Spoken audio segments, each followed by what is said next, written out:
Bawat anggulo bubusisiin, lahat ng panig usisain. Ilalahad sa publiko, punto por punto.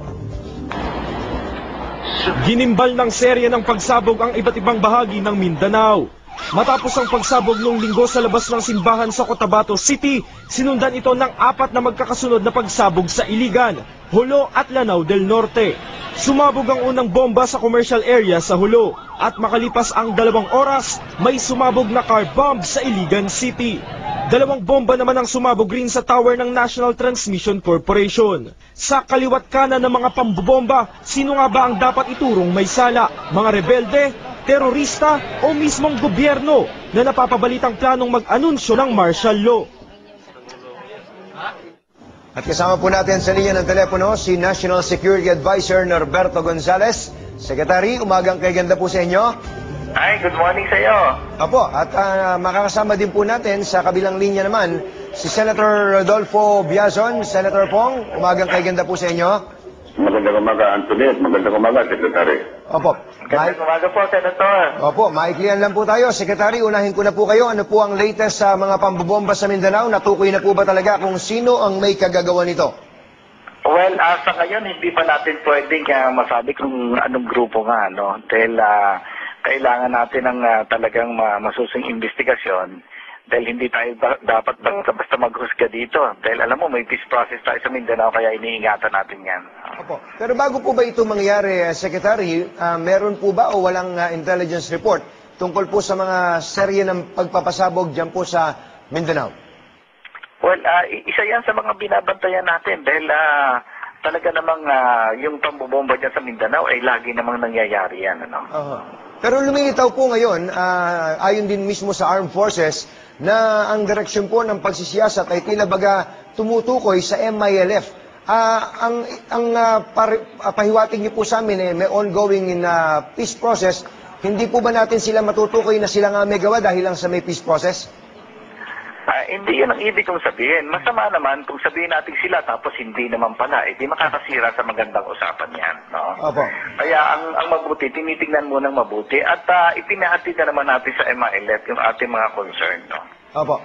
Ano po ang posibilidad, Secretary, na mag-spill over ito sa Visayas o kaya ay sa Metro Manila?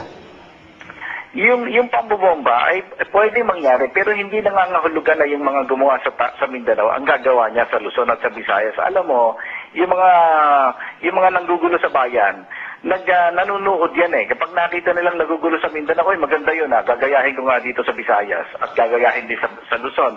Yun ay maaring mangyari yan. Kaya nga ang ginawa natin, ang alert natin is nationwide.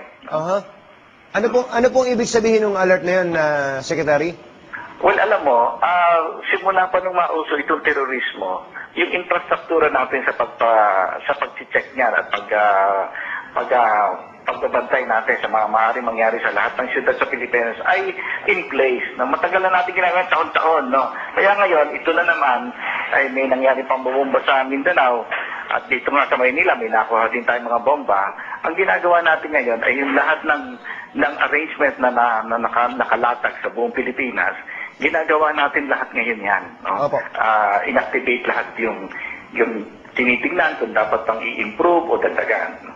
Opo. Senator Biazon, ang MILF po ang usual suspect ayon nga po sa AFP. Pero bilang dating AFP chief po, naniniwala po ba kayo na ang nasa likod nga ng mga pagsabog na ang bilang nyo ay mahigit 50 na mula Enero, di ba?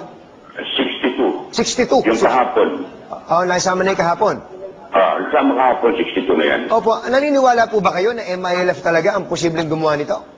Mahirap magsabi ng conclusion na kung sino, no? Sapagkat sino ba talaga ang dapat magsabi sa atin na kung ano itong nangyayari ito? Ang Armed Forces of the Philippines, Philippine National Police, NBI, yung mga national security agencies, sapagkat sila ang merong organisasyon, sila ang merong trained specialists, at meron silang intelligence funds. Halimbawa, ang Armed Forces of the Philippines have 118 million intelligence funds. Ang police, 270, more than twice, ano? 270 million ang intelligence fund yan. At ang Office of the President ay may 650 million intelligence fund. So sa kabuuan po pala, Senator, halos 1 billion yung intelligence fund na ito. 1.3 billion. 1.3 billion. Kasi pati Department of Justice at iba pang ahensya ng Executive Department ay merong mga intelligence fund. Pero yung National Security Council, yan, almost 1 billion talaga. Oho. Pero bakit niyo po binabanggit ito? Ang ibig niyo po ba sabihin ay walang nangyayari sa intelligence fund? Hindi. Ito kasi, ang malakas na intelligence, ang maaaring makapagsabi sa, unang-una, maaaring makapagsabi sa atin, ano ba talaga ito? Opo. Ano nangyayari? Sapagkat ano ba nadidinig natin? Halimbawa, magmula sa otoridad, ang sinasabi, una, ay opposition destabilization ito eh. Ngayon, nadidinig na naman natin yung MILF, MILF, Abu Sayyaf, Jemaya, Islamia Combined, at kahapon, may nadidinig natin iba. Extortion daw ito. Ano? At nadidinig din natin na ito ay, ano lamang ito? Pre-sona noises. Sir, ito ay, sinasabi nilang natural, parang sinasabing natural lang ito eh. Teka muna, 10 bombings a month is isolated cases? Okay, Senator, kayo na po magsabi, kayo po yung otoridad dito eh. Paano nyo po ngayon gagraduhan ang ating mga otoridad na may 1.3 billion pesos na intelligence fund na napuputukan, nasasabugan, magkakasunod, halos sa ilang araw lang ang pagitan? May kakulangan siguro tayo sa intelligence effort. At siguro kailangan makita natin paano ba talaga nagagamit yung intelligence fund na yan. Sapagkat itong klase ng problema na ito, kaguluhan na ito, it must be addressed through a very strong intelligence program, intelligence effort. At mukhang yun ang may kakulangan sa atin. Senator Pong Biason, Chairman po ng Senate Defense Committee, maraming salamat po sa inyong oras, umagang kay ganda po. Secretary Gonzales, na-enumerate po kanina ni Senator Pong Biason yung dami ng pera. Asan nga ho ba yung pera? Well, sinabi niya naman na yung pera na yun nakadistribute sa iba't ibang agencies, no? Pero sana si Senator Biason, bigyan naman ako ng intelligence fund. Walang intelligence fund yung opisina ko. Ganun po ba? Alam mo ako, ito sa pinagdududahan eh. Kaya hindi ako paborito ng ating mga legislators. Hindi ako binibigyan ng tamang budget. So siguro panahon to para bibigyan nila yan. Anyway, yung sinasabi na tanongin niyo itong mga agencies. Alam mo, maganda kasi sana yung intelligence fund. Yung mga dapat inilalagay yan dun sa masisentro sana, hiwalay-hiwalay sa iba't ibang agencies yan. At anyway, ang gagawin ko siguro ngayon na dinig yung sinabi ni Senator Biason, ang gagawin ko naman, ililista ko lahat yung mga bombang nahuli ng mga intelligence. Kasi ang nakikita natin yung pumuputo, kasi yung mga napipreempt na mga bombing incidents, hindi naman natin pinapublish yan eh. Huwag naman natin sabihin na hindi ko masasabing hindi nagkukulang ang intelligence community natin. Pero sinasabi ko na ginagawa ang lahat na kayang gawin para mailigtas sa mga masasamang bagay ng ating lipunan. Secretary, kung titignan natin, yung pinaka-sophisticated na intelligence agency sa buong daigdig na lulusutan ng bomba. Tama, tinutukoy niyo po yung Amerika. Well, last question. Hindi lang Amerika. Hindi lang po. Paris.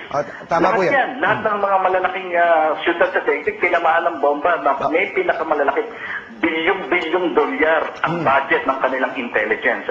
Ito po ang huling tanong ko. Ibig niyo po ba sabihin sa tema ng inyong pananalita ay dito po sa mga pangyayari sa Mindanao, wala pong kinalaman ng destabilizer na oposisyon?